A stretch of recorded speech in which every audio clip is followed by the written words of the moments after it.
Thank you for being here. I am Arun Srinivasan, health scientist with CDC's National Center for Chronic Diseases, Prevention and Health Promotion. And that's a long one.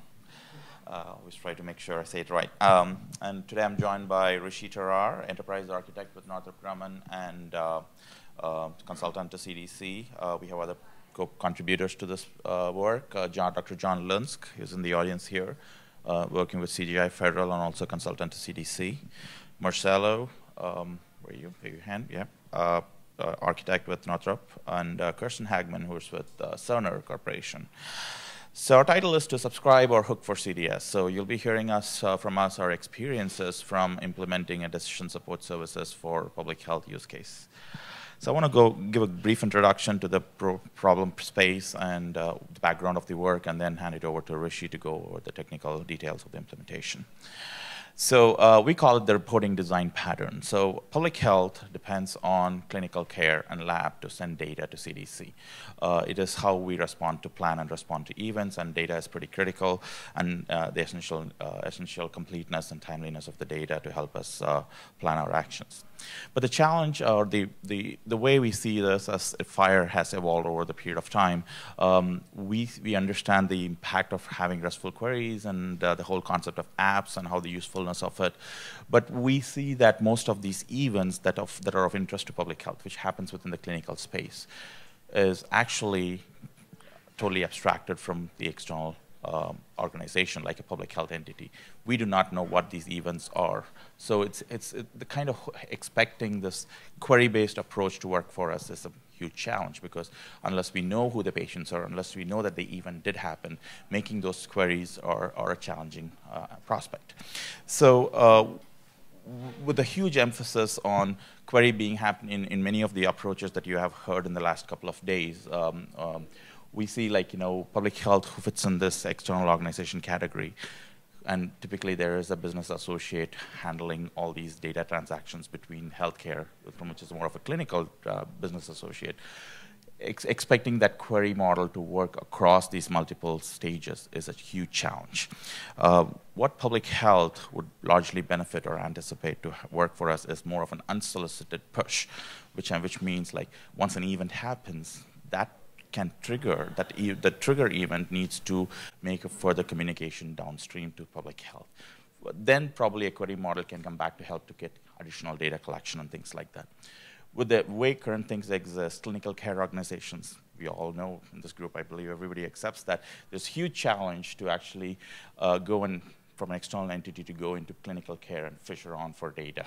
It's pretty complex, and I don't see how things would change in the near future around this space. So there are some real challenges there. So a little deeper looking into what do we mean by reporting design? We call it the design elements of a reporting design. If you look at these topic areas, which is knowledge distribution, triggering, application of inclusion-exclusion rules, need for unsolicited push or a supplemental data acquisition, these are elements that are not just applicable just to public health. It applies for population health data extraction, applies for research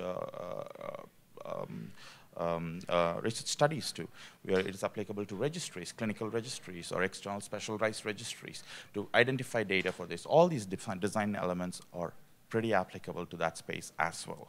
So when we look at how it applies to one specific use case, which is the stroke use case, Paul Coverdell Acute Stroke Registry Program, it has been active since 2004. It is interested in collecting data from the onset of a stroke event to post-discharge care.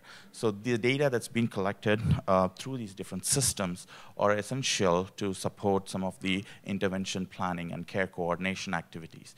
So all these data are reported to a specialized registry called as the Coverdell Stroke Registry. Currently, 9 grantee states have it active, functioning too. So the reporting needs to happen from each of these different systems. Expecting a registry to make this call to these individual systems is a huge challenge, and expecting that to happen across different organizations, because the patient could be in an emergency department in one hospital, can be moved to another hospital, which could be in a different system. Making this query across is a huge challenge. So when we wanted to look at taking a small piece of this puzzle and try to see how this reporting workflow will happen. We looked at patients, non-pediatric patients, who had a stroke event that happened outside the hospital setting. And we were interested to see if the primary diagnosis or the primary reason for admission is stroke. We're interested to follow up those patients to collect additional data sets. So this was our fundamental use case for this particular work. We wanted to identify those patients. We wanted to have a decision support service to identify that patient and report that patient out, to log the patient out to a registry, who can be then further followed up for additional data use collection. So that's kind of the use case, and I want to hand it over to Rishi, who is going to walk us through how we tackle this problem. So, thank you. Hello, my name is Rishi. All right, like Arun talked about the use case, let's talk about what is the kitchen sink that's available within the CDS landscape. So there are quite a few, recognizable things over there on the screen. So I'm going to jump right next to it. So if you look at the process, like on public health side, you have various different steps. But if we try to simplify, and not oversimplify, I guess, there is a triggering mechanism that is needed. There is an execution. Where does the execution happen that's needed? And then how does the logic get delivered? So on the triggering side, we looked at hooks and subscriptions. Execution side, I think Arun kind of mentioned something about the business associate, and that's kind of like a remote execution or not remote execution. And then logic delivery around CQL, ELM libraries versus the FHIR plan definition resource. So, looking at that kitchen sink and kind of organizing them into our steps, we looked at there are many options that exist, and we also noticed that clinical care standards and feasibility of these implementations are evolving. So we thought that, well, let's do some experimentation.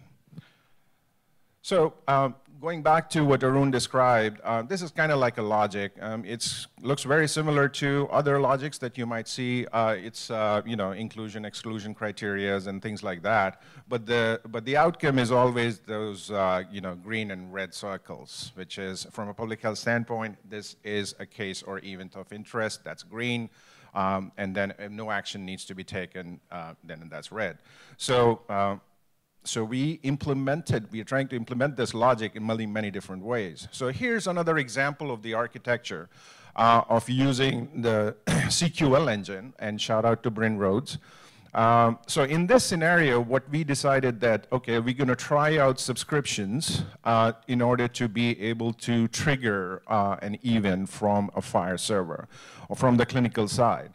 And the CDS service the push that you see on the screen is basically a post that goes to the CDS service, and the CDS service could be a custom service, could be a CQL engine, or it could be anything. But we went with the CQL engine based off of the CQF ruler project. And then eventually, when the criteria was met, inclusion criteria was met, we logged, yeah, this patient is of interest, it needs to be added to the registry. So in this scenario, you see there is a gray area where, this is where it could be a business associate, it could be on the clinical side, it may not be on the public health side. So those business architectures need to evolve over time.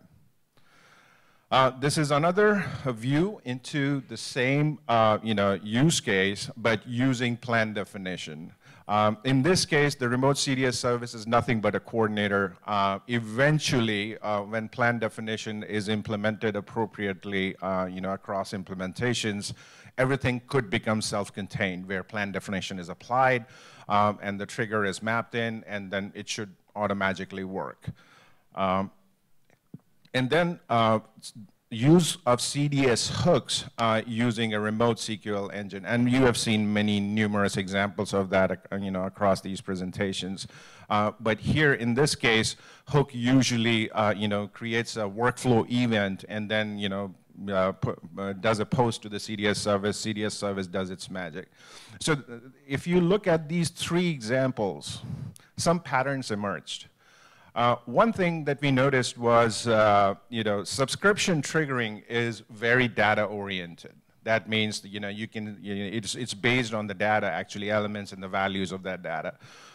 The other part was the scope of a triggering is within patient context. In our case, we are interested in the population context.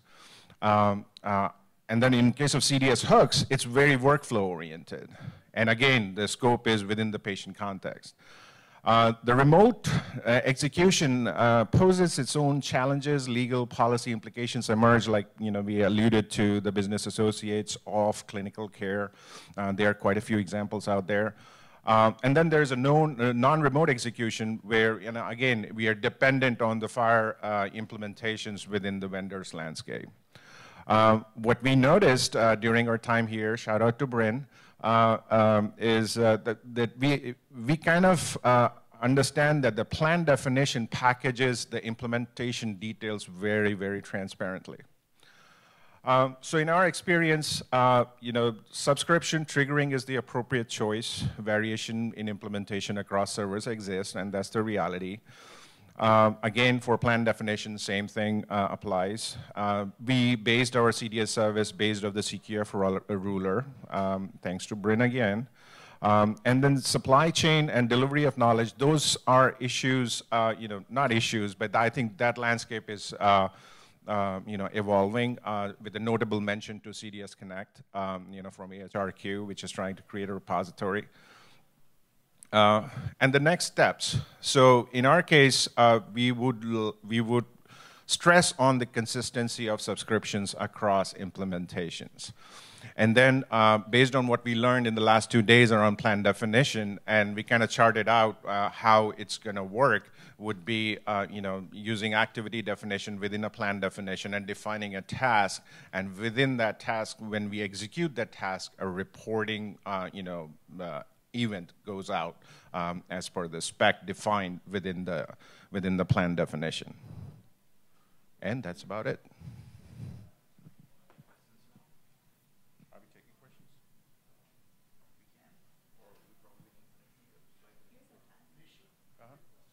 I didn't understand why you chose subscriptions over CDS.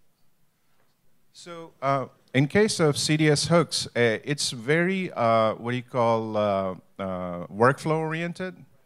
So workflow could be someone opened a patient chart, right? And so in case of public health, we are interested in, okay, was there a patient that just was entered an ICD-9 code, ICD-10 code for an observation? That's data oriented. So that's the difference between the two. And then the other part is, subscription kind of just works in the back end. It just does its thing. So, any other questions? All right. Where's the EHR vendor community with their support for subscriptions? That's a good question. So I think there was a subscription track. Oh, yes. So the question was, where is the EHR community with subscriptions? So as far as I know, or I'm aware, there was a track at HL7 Connectathons for the last year and a half, since 2017, for subscriptions. I think there is some support for subscriptions in some of the popular EHRs. But look for the next September Connectathon, and I think there's going to be a subscription track, and which is getting active. And in fact, we noticed that every vendor that we talk to, EHR vendor we talk to here in this event, they're seeing a lot of use cases around subscription. So there's definitely traction around that.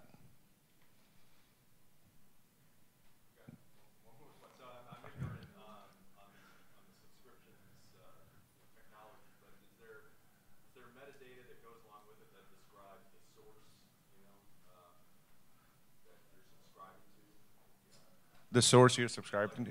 It depends on the criteria query of the subscription spec. So it's nothing but a FHIR search query that is defined as a criteria when you register a subscription. But if I want to subscribe to something the CDC is putting out there, where's the knowledge that it's the CDC source, contained? Where's the so yeah, so a subscription can actually work with the value set or terminology. So you could say where observation code in value set, and you can make complex criteria around that. So in this use case, our subscription was towards any patient who was discharged and the patient was alive.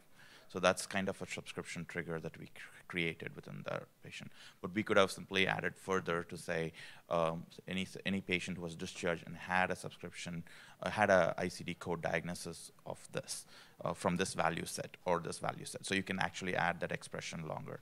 Now, we heard from EHR vendors here that, it may not, their implementation may not go to the level of having an open-ended CQL expression becoming part of a subscription query, because that would open up everything. So there could be a restriction in how it's going to be opened up, but that's what the September work group might kind of help us figure out what are some of the areas. Just like in CDS Hook, we have a medication prescribed. We have like, what is the other one? Open chart kind of few patient, yeah. Yeah, so those are some existing CDS hooks that are there. So similarly for subscription, we anticipate we might have some very specific ones to be available. So.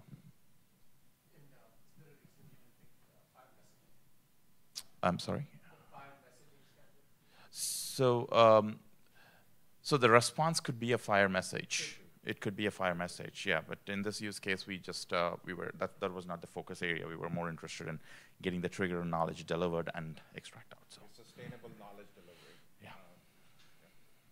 And part of this project also applies to some of the guideline work. So in CDC, we are trying to do, it's a multi-agency activity, which we're trying to see is like a kind of guidelines for the new digital age. So it's basically trying to translate all our guidelines work into a machine consumable CQL expressions and plan definitions. So this kind of applies to how this might actually be translated into an execution side too. So, any other questions? All right, if not, we will hope to see you guys at the HL7 work group session in September. So, thank you.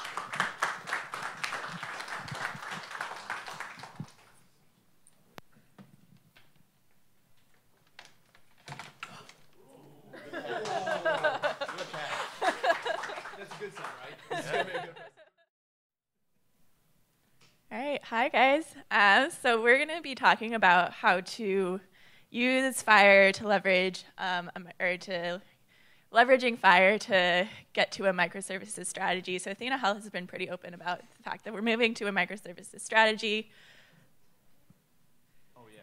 It is pretty tinted. And we're in the unique position that we're moving from a monolith to microservices, and we've also been cloud-based from the beginning, so we need to keep up with our cloud-based traffic when we have a lot of traffic. So we're talking basically about how we can use FHIR to help us solve these unique problems. So to start out, my name is Erin Geilinger. I've been a developer at Athena Health for 3 years, working on the ambulatory EHR product the whole time. I own a really cute dog. Her name's Tabitha. If you want to follow me on Twitter, I'm at @Geilinger.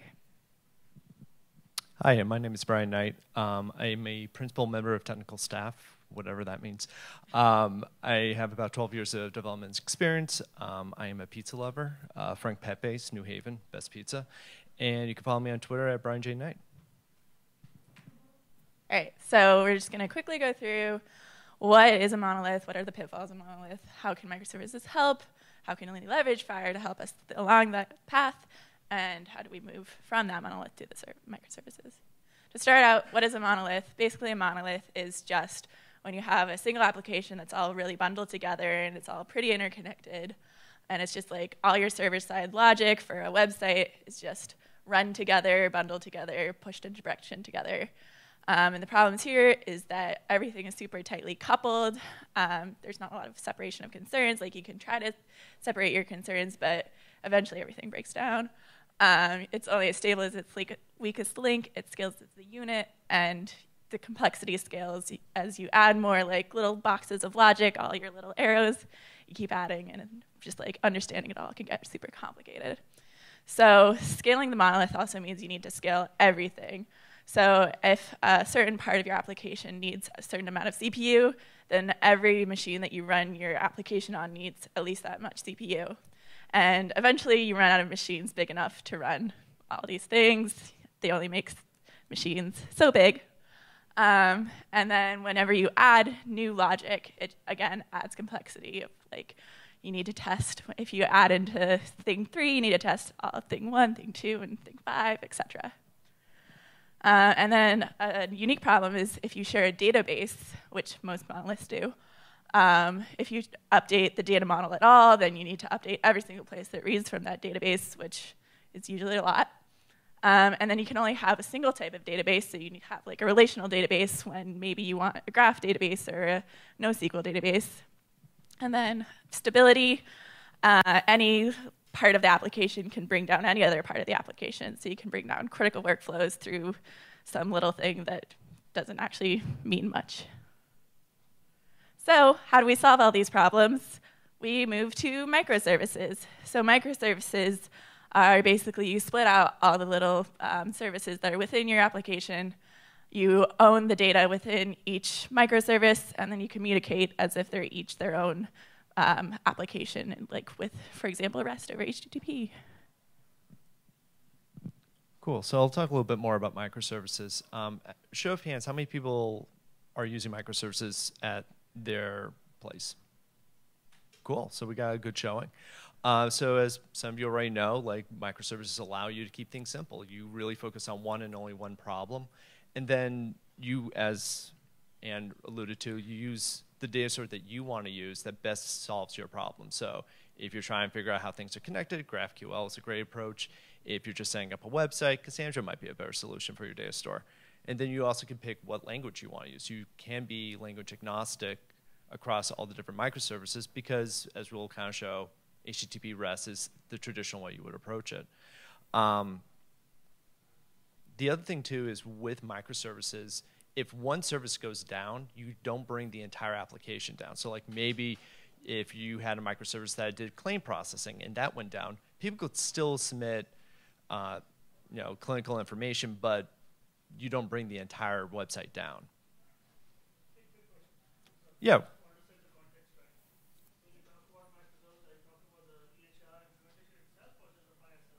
This is the actual EHR itself. So Athena right now is in a transition of moving away from a large monolith implementation to having specific microservices that solve specific healthcare problems.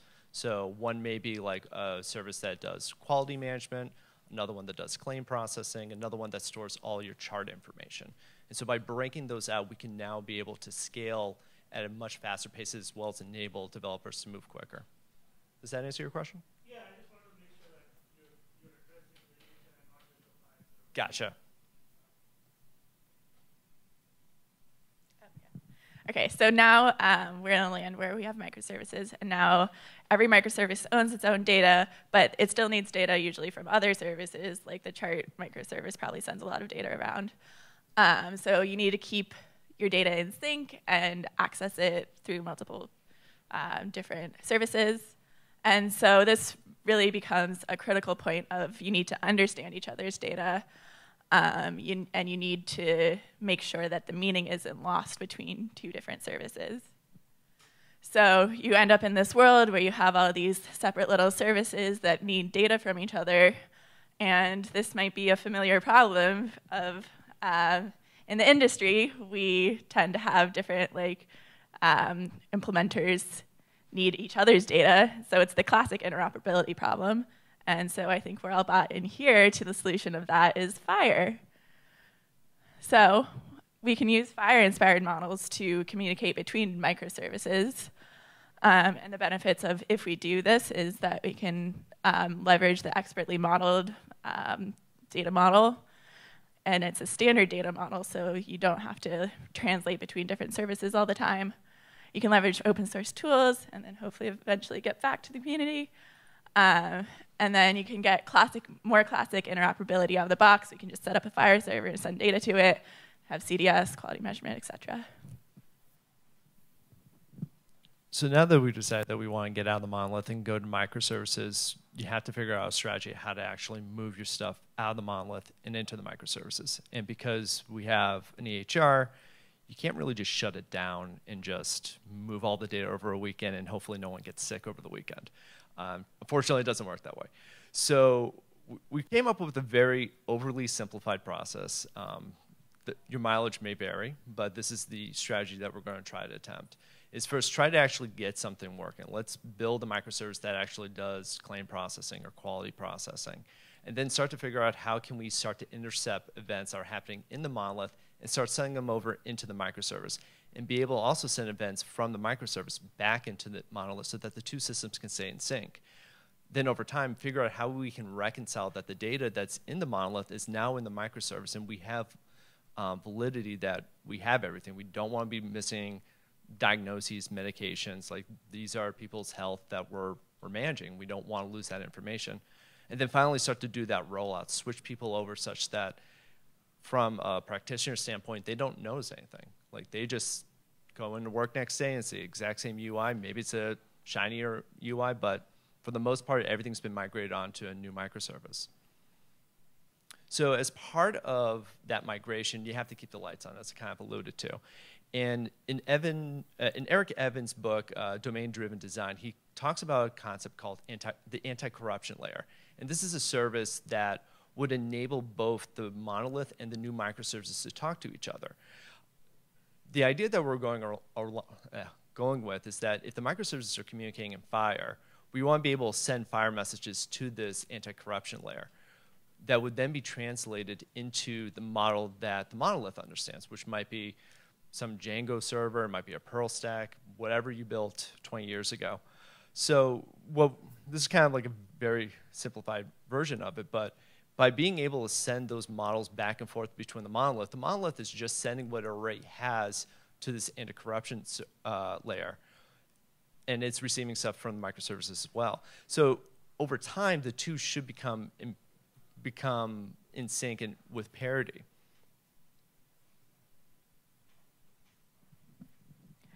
So how do we get the data from this monolith to, say, the anti-corruption layer or to any other kinds of services that exist? There's two major ways that we've looked into is change data capture, or just like reading from the database, or just putting existing domain entities on, say, a Kafka or a Kinesis queue, which just allows people to publish to it and others to read from it at their own pace. So the first method is change data capture. So change data capture is just a method of finding and reporting out data changes, be it inserts, updates, deletes, etc., from your data store. Most major database systems have implemented this already. So you have like LogMiner for Oracle, SQL Server, CDC, etc. But the challenges of if you want to use CDC to convert to FHIR in our case is that if your existing tables don't align with FHIR concepts, recreating the FHIR concept from what you have in the database can be really difficult.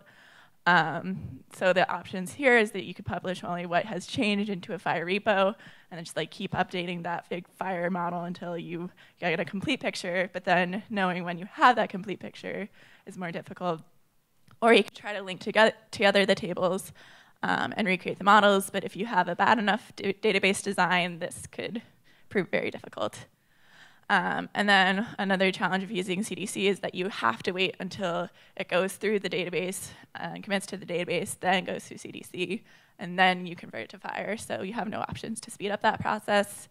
But then the pros is that it's workflow agnostic. You're going to the source of truth, so you don't need to worry about missing out on any data. And then the second way that you can get data from the monolith is through pushing domain entities onto a queue. So like a Kafka stream, and then once it's on that stream, then you can use ETL on that existing domain model to convert to FHIR. And the benefits here is that hopefully your domain entities are closer to FHIR, at least have more of the data that you need, and you have the ability to get quicker data access, so you can push it up in the workflow and push it onto the queue quicker than it saves to the database, for example. But the drawbacks here is that you need to know where to intercept the models. So you need to know which workflows to push onto the queue. And then if either fails, so pushing to the queue, or the database save fails, then you potentially can get the data out of sync, which is very bad.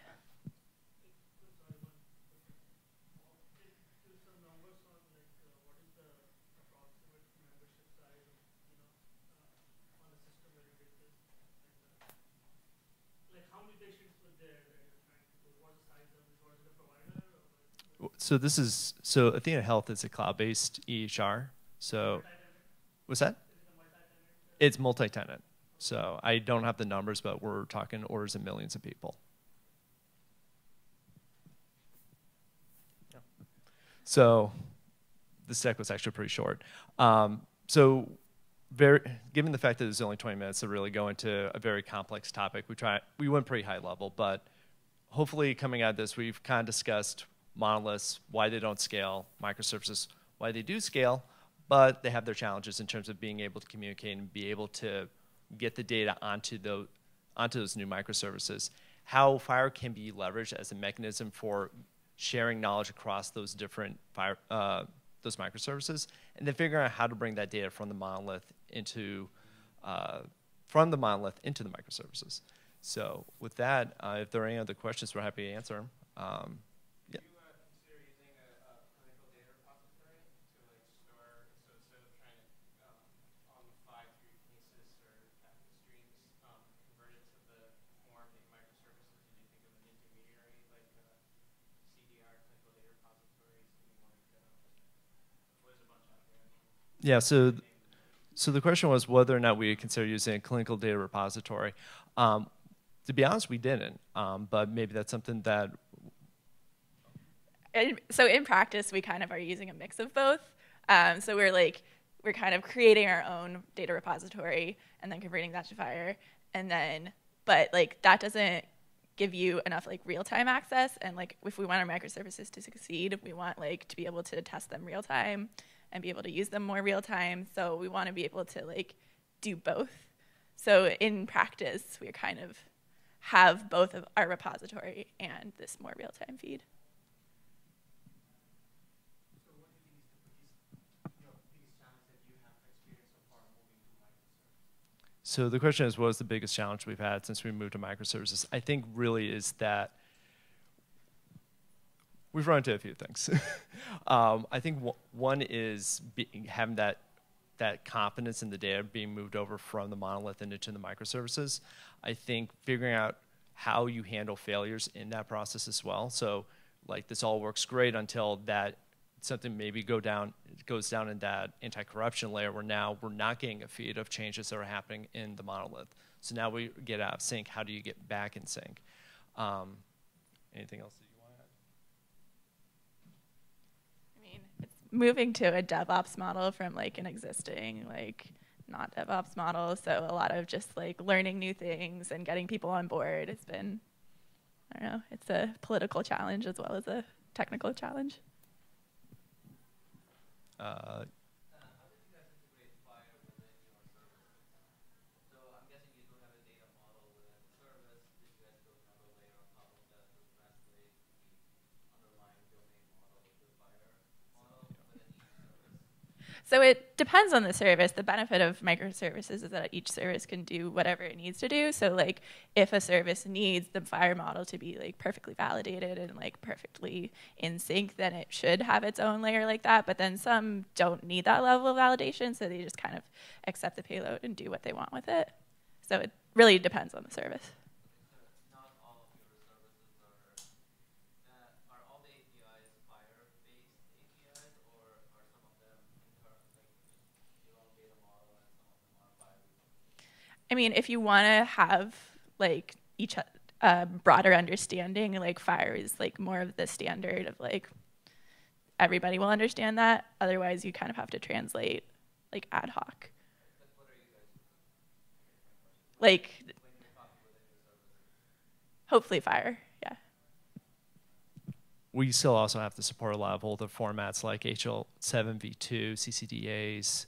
We're still getting CSVs, Excel files. So unfortunately, we got a lot of other types of data that we're bringing in, but we're trying to build an ETL layer to try to bring that back down into, hopefully into FHIR. But it's a very long ongoing process that's probably going to take a year or two, I think, until we get to a true state. Yes?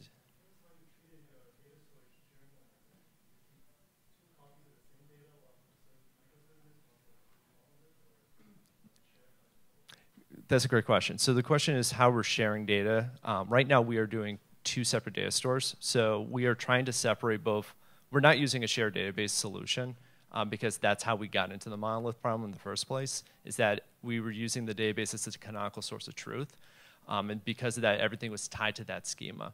So as we started breaking out the microservices, each microservice team had its choice of like, what database do you want to use? Do you want to use Mongo? Do you want to use Cassandra? Do you want to use Elasticsearch? Maybe you want to use Elasticsearch on Cassandra.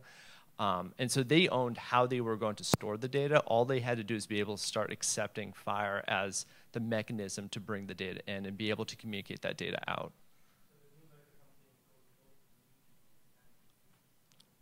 That's the goal. Yeah, so the goal is for us to be able to, right now users are still using the monolith, so as changes are being made to the monolith, we want to be able to connect in and be able to, what we want is the monolith to be able to fire events off to that anti-corruption layer so that as it's persisting its model of how it stores an allergy or how it stores a problem, it will send that same model to the anti-corruption layer, which would then be transformed into FHIR that then the microservices can consume.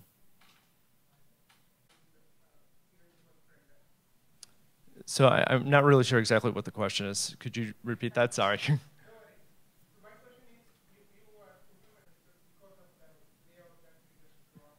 I see. So just to paraphrase and make sure I got it right, the question is do we see strong value in being able to have those microservices talk back to the monolith?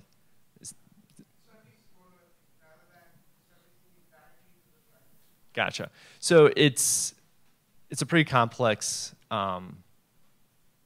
It's pretty complicated in the sense that some microservice teams are building their own UI widgets. So those are going to be surfaced, kind of built into the monolith, and then slowly, as they start to redo the UI layer, it will probably start moving more things to such that the UI will be presented, and then it would bring in widgets from the various microservices.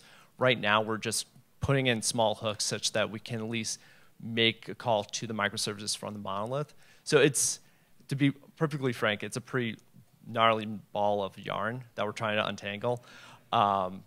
So it's probably going to, I don't have a good answer, to be honest. Yeah, and there's also the problem of like in the monolith, since everything reads from the shared database, like there's some workflows that we've even forgotten about that like read from a certain table in the database that if we stop feeding that database, that workflow will like fall down. And so we just like accounting for every single workflow and like making those all services is a difficult and time-consuming process. Yeah, I mean, so the question is if like having the full FHIR resource for tasks that might need a smaller subset is a difficult problem, and like the answer is yes. In some microservices, they don't store the full data model, or like so when they like send the data out of them, they're not able to send that full data model back. But it's really about like knowing what services store what and like being able to understand exactly which services contain what data. Yeah, I think that's a really good point with CI/CD in the fact that when you have dependencies across the microservices, that's when things get really, really hairy. And I think that's going to someone's question. Like, that was something else that we've been really working hard on trying solving. It's like, how do we solve those dependencies such that as I make a change to my microservice, I don't break the entire network because I decided to change my version. Exactly. So, yeah. Phoenix project all day. I think we are running out of time. So, but if people want to swing by, we're happy to chat afterwards. But thank you so much.